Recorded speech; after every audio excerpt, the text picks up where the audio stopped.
yes, you can. If anyone would like to ask questions or make concise and succinct statements, or teach me something, I'm very...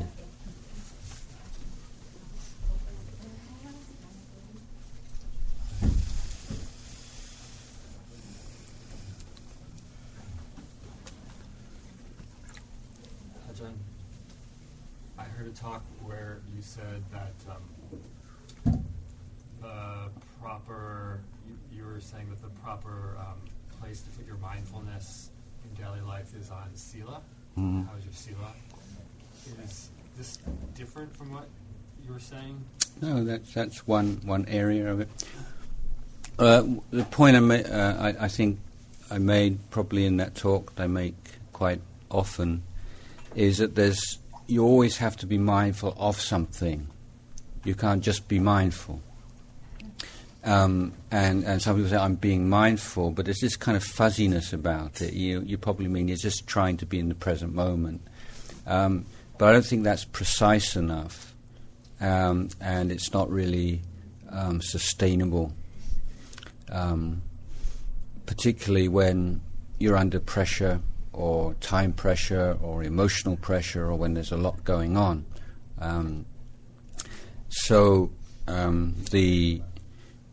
When we take the precepts, you say, for instance, Panatipata Veramani Sikkhapadang Samadhiyami.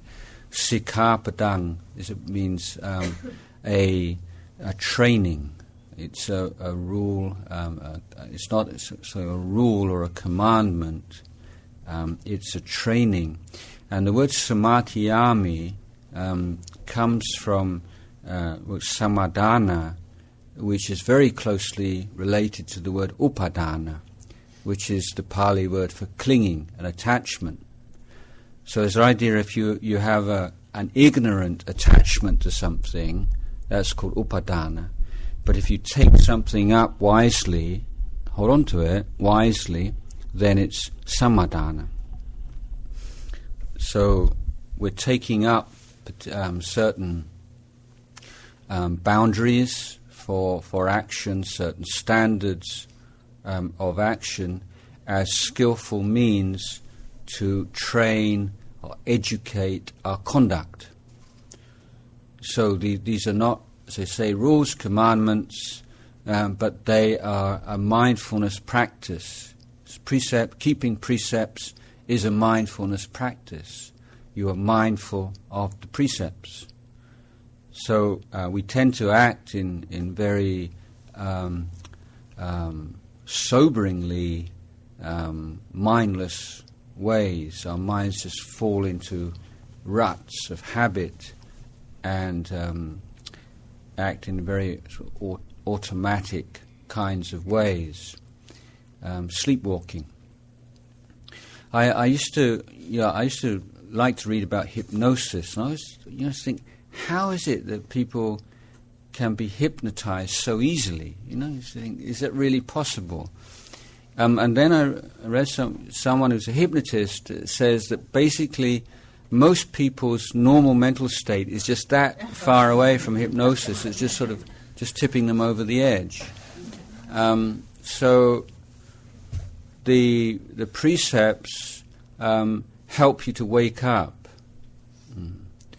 So if my usual favorite example is mosquito biting you, and you've done that before. It's not like you have a clear-cut intention to be cruel and malicious, but it's just a habit. And just assume you have the right to do that.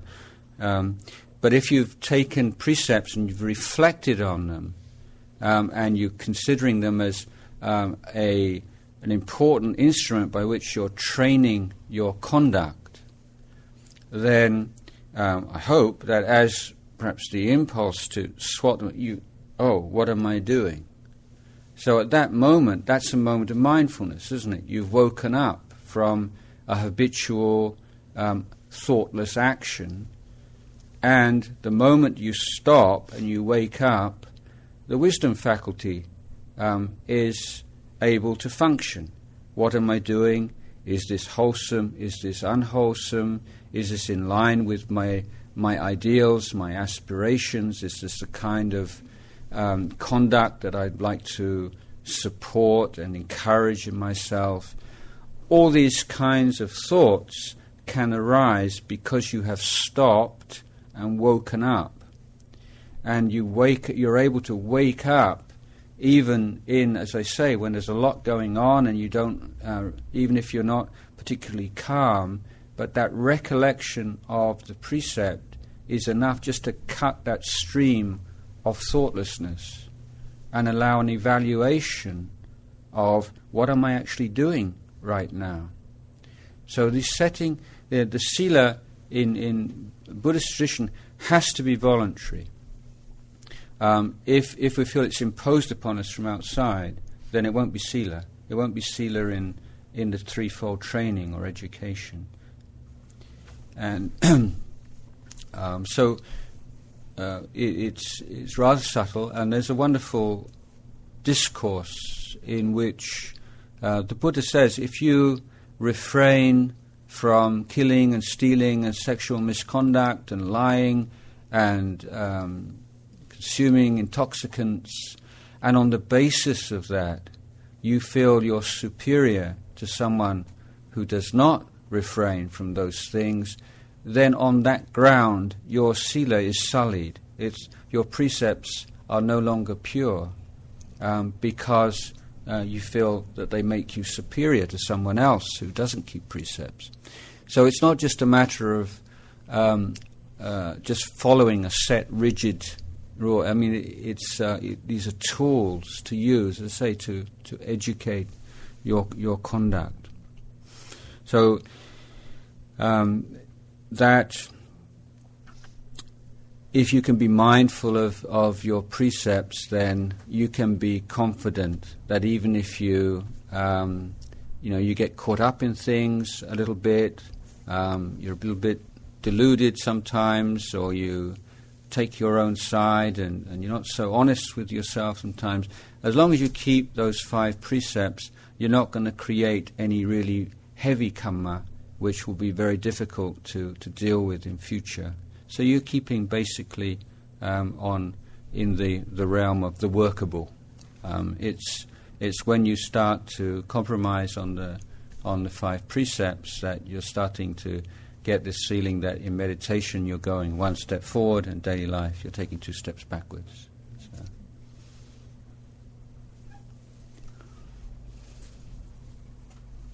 I'm going to tell you a story, another story. What time do you have to go to bed? Is it? It's okay. It's 9:39.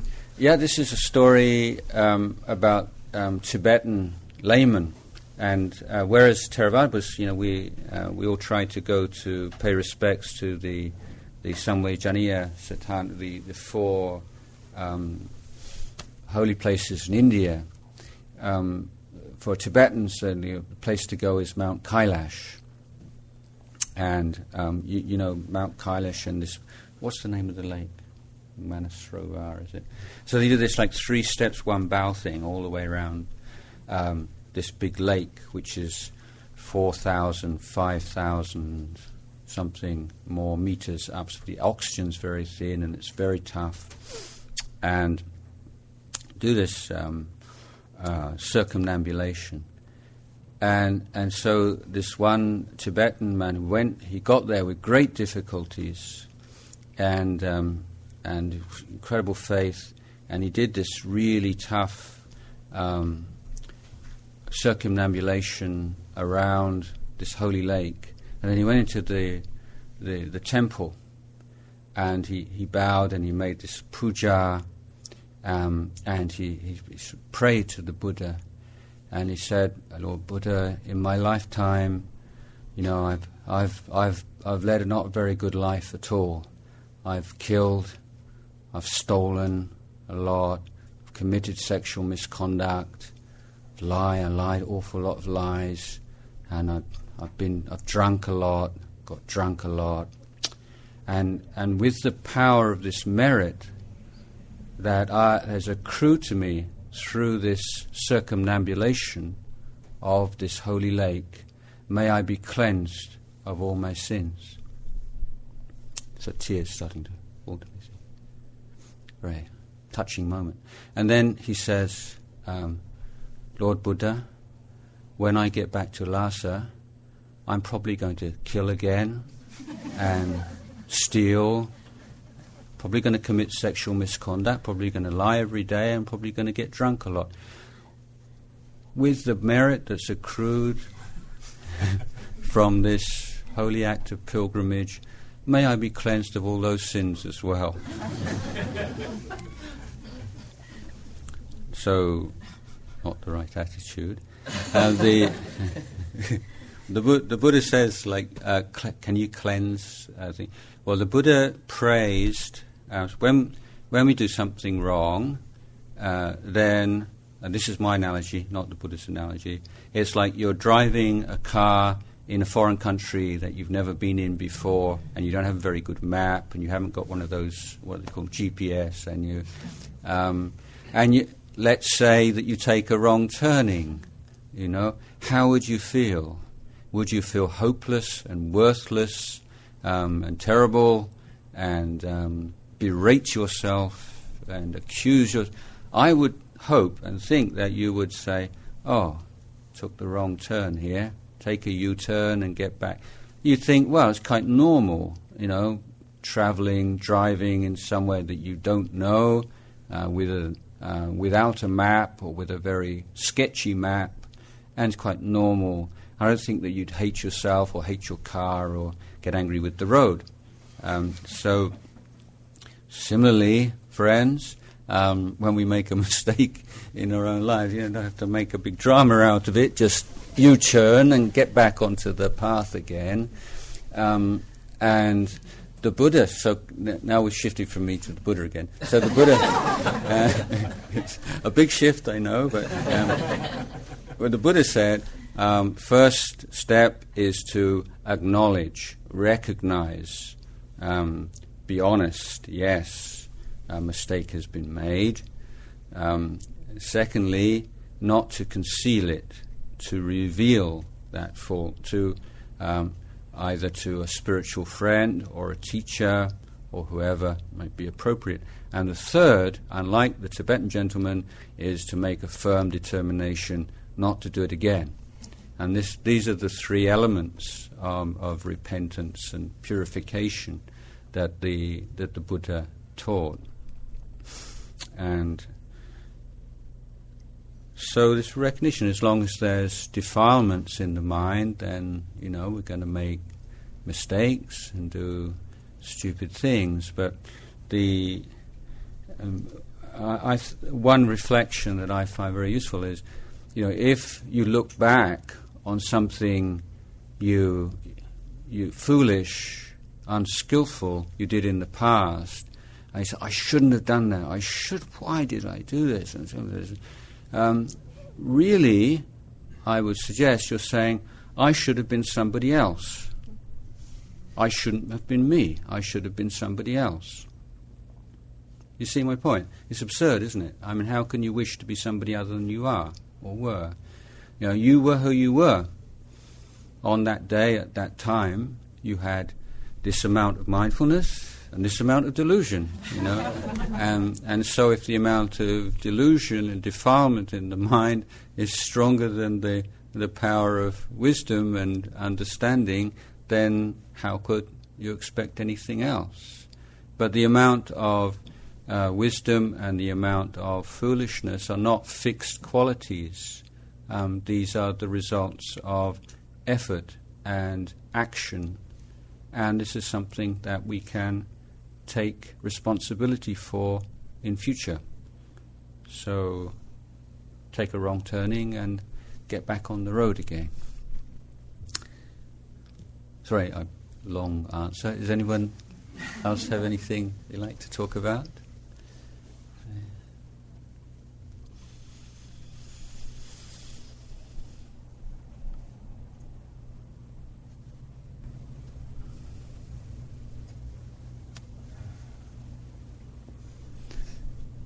Yes.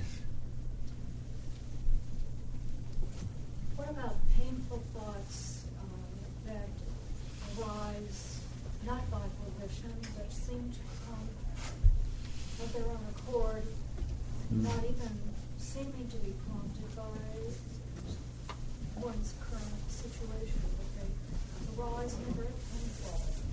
So, how do you suggest one deal with those? It's not. Yes, I mean that. So, I think we can look at thought as being of two distinct kinds. You have thoughts that just pop up into your mind, often out of nowhere, and you think, well, where did that come from?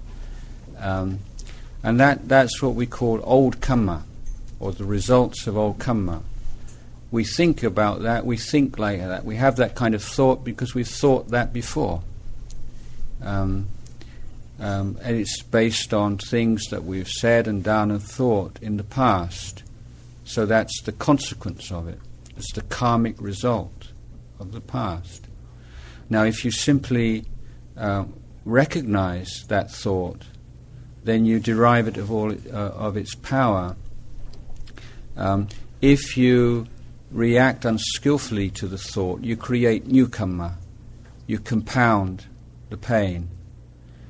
I think it's not difficult for anyone to see that indulging in a thought and making a lot out of it is putting fuel on the flames, on the fire. That's clear. But I think what is somewhat counterintuitive is that if some painful thought comes into mind and we try to drive it away as quickly, I don't want that in my mind. How horrible! How could I think that? But that effort to drive something away or to get something out of your mind as quickly as possible, in fact, is every bit as inflammatory, acts in exactly the same way psychologically as indulging in it. It becomes more real. You're giving it a reality through that reaction. So the wise way is simply to recognize it as a thought. That's a thought. And it may be like a charged thought, but allowing that thought to be there for a moment and neither to grasp onto it or to push it away, in most cases it will simply fall away by itself. And so every time that such a thought arises in your mind and you're able to merely acknowledge it without reacting to it, either with pleasure or displeasure, then you're weakening it. And so that old karma gradually wears out. But it won't happen overnight. It depends on to what extent you've cultivated that particular thought or attitude in the past.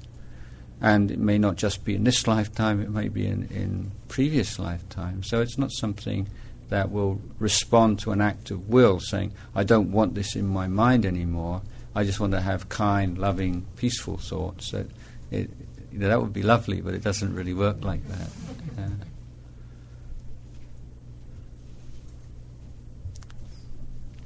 Yes? I have been thinking a lot about right effort, and it relates to meditation practice and letting go, and how one sort of balances informal meditation practice, how one balances this sort of efforting with just maybe even moving towards more concentration samadhi. Could you speak a little about that? Is there a contrast? Actually, maybe there isn't. No, I don't think. I find that gives a framework for practice, and so I mean the idea being that in formal practice and informal practice, you're really doing the same thing.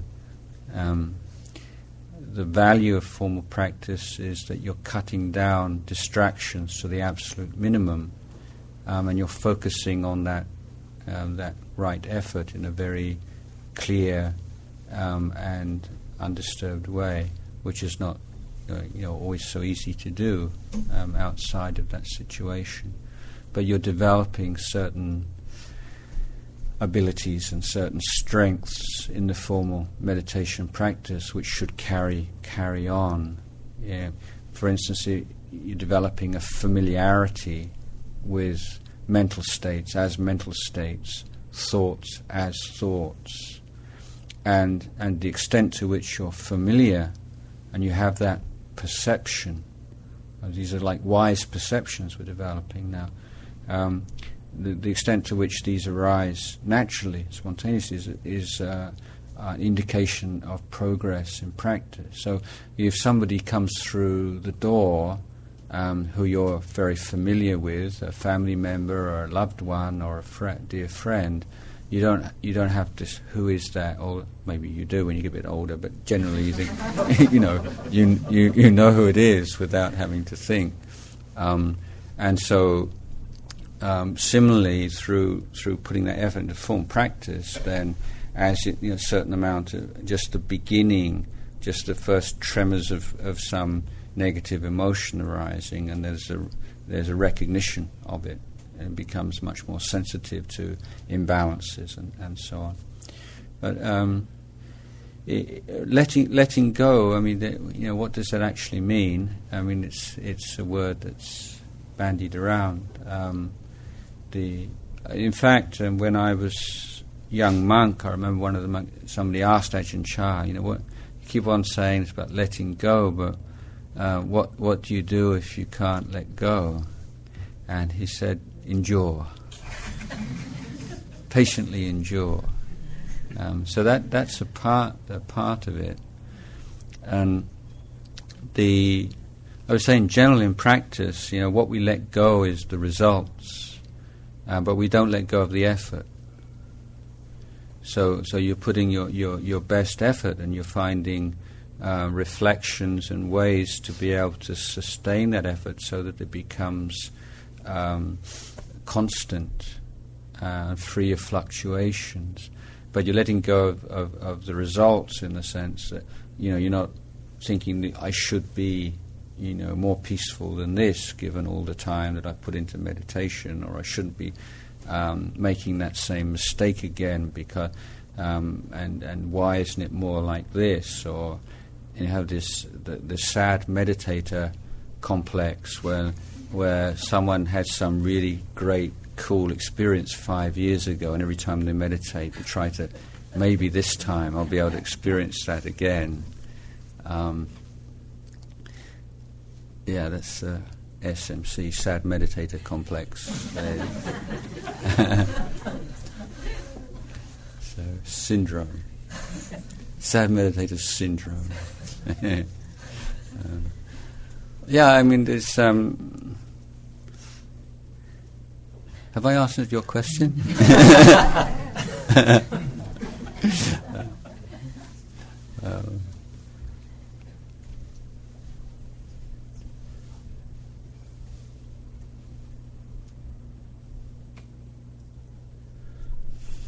Thing with like precepts is so important, and with the monastic precepts, my analogy for this is like a citadel with great treasure in it, with concentric rings of fortifications, and the outer ring of fortifications are like all the minor rules of etiquette that a bhikkhu keeps. And the idea here is that if you maintain that outer ring of fortifications, then you don't have to worry about the inner ring, and because the outer ring is already keeping the enemy, as it were, to that. But if you take some of the minor rules that monks keep out of context, you just look at, well, that's a bit bizarre, or that's a bit silly, or that's a bit kind of picky, then it's true. But when they're seen, within the context of the whole structure of the discipline, then really see the value. Now, we were talking before about precepts and voluntary accepting boundaries.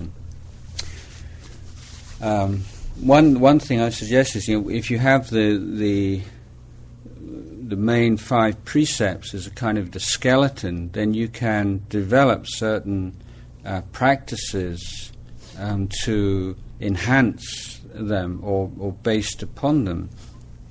So, an example, and looking at the monks' practice as a guide here. For instance, as bhikkhus, we're not allowed to be alone with a woman or to speak more than 6 sentences or any sort of basic alone with the woman. And this is one of the rules that protects the monk and his reputation. And I think that, as lay Buddhists, then, these days, do you have a standard or like your own precept for how long you would talk on the telephone to a member of the opposite sex who's not your spouse? Do you have rules or your own standards for, say, email conversations or chatting over the computer with members of the opposite sex who are not your spouse? So you can take that basic principle of refraining from sexual misconduct and adultery, and they think, well, apart from that basic precept, then what kinds of sila practices, personal sila practices, could you adopt as a way to protect yourself against temptations that might lead you to break that precept, or to abandon or to reduce those temptations and those defilements that are already arising and increasing the likelihood or the danger of breaking that precept? What are the practices that can bring up good qualities that enhance one's devotion to that relationship with one's spouse and to develop it further? So having you can, like with a monk, you could have, I won't speak, for instance, I'm not saying, this is, I won't speak with somebody who's not my spouse on the telephone privately for more than 5 minutes unless it's absolutely necessary. It's a business talk or something like that. But I won't just sort of chat and pass time. This is just kind of suggestion of a way of thinking, of establishing certain somewhat arbitrary standards as pegs for recollection, as objects of mindfulness, to bring more awareness in daily life in a very practical and precise and workable ways. And you might have that kind of standard, and every now and again you might feel for one reason or other you go over it a little bit, but then it's always in your mind. It's a recollection. It's a standard for conduct.